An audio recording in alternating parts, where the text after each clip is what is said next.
అంటే వాళ్ళ నోట్లో నుంచి వచ్చే నోటి మాటల వలన ఏమంటున్నారు కింద 2వ వచనం, నీ నోరు కాదు అంటే నీ పెదవులు కాదు పరులే నిన్ను పొగడలు కూడా పొగడతారు చాలా మంది కదా.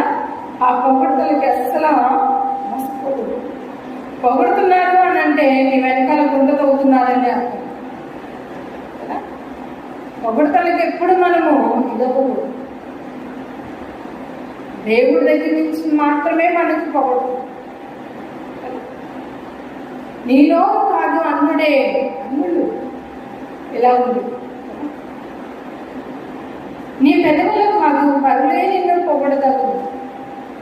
రాయి బరువు, ఇసుక భారము. వాళ్ళ నోటి మాటలు ఎలా ఉండే తెలుసా? రాయి బరువు, ఇసుక భారము.